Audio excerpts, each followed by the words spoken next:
कथामृत रसास्वाद कुशलः शौनको ब्रवीता। और सुनिए, आप लोग कहीं भी कथाएं सुनने जाए ना तो श्रोताओं में तीन बातें बहुत जरूरी हैं। क्या क्या?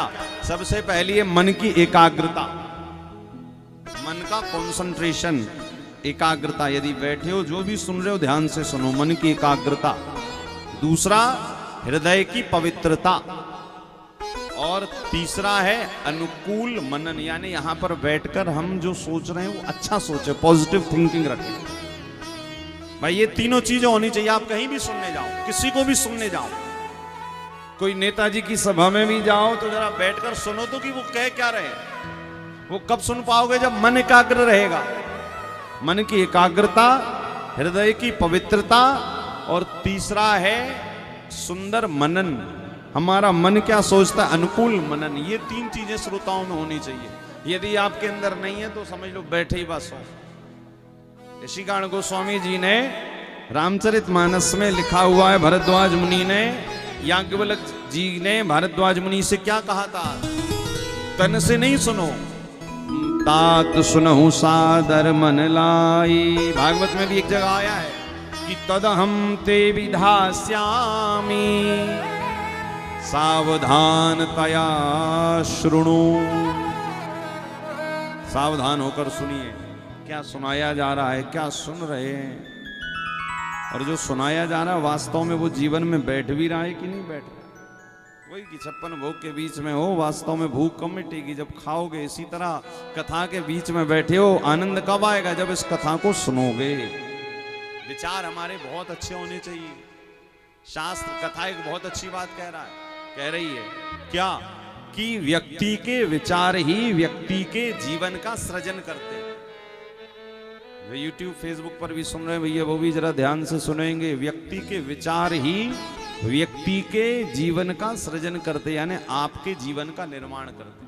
आपके विचार, ये वैज्ञानिक तर्कों पर भी एकदम सत्य बात कह रहा हूं मैं, कि हमारा जैसा विचार होगा हमें दुनिया में वही चीज मिलेगी। यदि आप 24 घंटे क्रोध के बारे में सोचते हैं, गुस्से के बारे में सोचते हैं, तो विचार करना आपको वही मिलेगा। यदि आप 24 घंटे गोविंद के बारे में सोचते हैं तो सपने में ठाकुर जी दिखाई देंगे। यदि 24 घंटे भूतों का चिंतन करते हो तो सपने में भूत दिखाई देंगे। 24 घंटे धन का चिंतन करते हो तो जो शास्त्र कह रहे हैं, ये भौतिक शास्त्र का एक नियम है कि व्यक्ति जो विचार करता है उसी को अपने लिए आकर्षित कर लेता है। जो भी आप सोचोगे, भौतिक शास्त्र का ये सूत्र है, ये नियम है। क्या? कि व्यक्ति जो सोचता है वैसे ही बन जाता है। इसी कारण हमारे यहां पर शास्त्रों में कहा है, अच्छी चीजों के बारे में सोचना शुरू करिए। हमारे यहां पर एक आकर्षण का नियम काम करता है ना, कि आप जो सोचोगे वैसे ही बन जाओगे। यदि आप भगवान के बारे में सोचोगे तो आप भी ठाकुर जी की गोपी बन जाओ। आपको पता है ना, गोपियों में और कृष्ण के रूप में कोई ज्यादा अंतर नहीं था। कभी कभी तो ब्रजवासी गोपियों को देखकर ही समझते थे कि शायद कहीं कृष्णी तो नहीं है।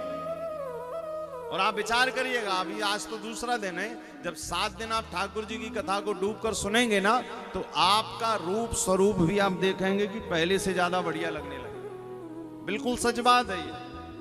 हमारे वृंदावन आओ कभी, वहां पर इस्कॉन टेम्पल है, अंग्रेज मंदिर, वहां पर लोग खूब नाचते हैं, कूदते हैं, ठाकुर जी में डूबते हैं। और उनके महाराज रूप स्वरूप देखो, बिना पाउडर क्रीम लगाए इतने बढ़िया दिखते हैं यहाँ, जिसकी कोई सीमा नहीं। 80-80 बरस की माताएं जब झूमती हैं, नाचती गाती हैं, उनसे पूछो मैया कहाँ राज है तुम्हारी सुंदरता को?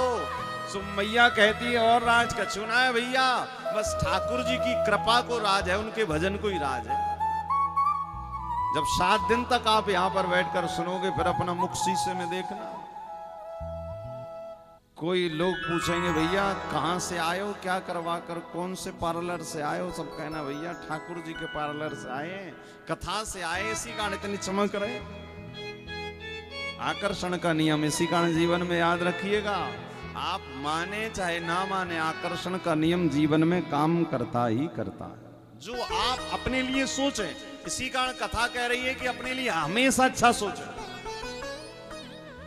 एक बहुत अच्छा सूत्र हमारे ब्रज के संतों ने दिया है कि व्यक्ति 24 घंटे ज्यादा ये सोचता है कि हमें ये नहीं चाहिए, ऐसा नहीं सोचना चाहिए आपको हमेशा मन में विचार रखना चाहिए कि हमें क्या चाहिए, क्या नहीं चाहिए उसके बारे में मत सोचिए, आपको क्या चाहिए उसके बारे में सोचिए। इसी कारण भागवत कारों ने लिखा है कि कथा सुनते समय भी कैसा रहना चाहिए, अनुकूल मन। हमारा मन अनुकूल होना चाहिए कि जो सुनाया जा रहा है वो पूरा पूरा अंदर जा रहा है कि नहीं जा रहा। इसी कारण कहते हैं ना भैया, कहीं डूबो ना डूबो किंतु कथा में तो डूब जाओ। बिल्कुल गंगा जी में डूबोगे तो गड़बड़ हो जाएगी। क्यों? बोले गंगा जी में डूबे तो सीधे चले जाओगे। गंगा जी में जब नहाने जाते तो लोग कहते हैं भैया ज्यादा गहरे में मत जाना। क्यों? ज्यादा गहराई में गए तो गए, गोविंदाय नमो नमः हो जाएगा। किंतु भगवान की कथा में तो आए हो तो जितना डूब सको उतना आनंद आएगा। और ये कथा रूपी गंगा में ना, वो वाली गंगा में नहाना तो बड़ा आसान है, किंतु ये गंगा में नहाना जरा कठिन है।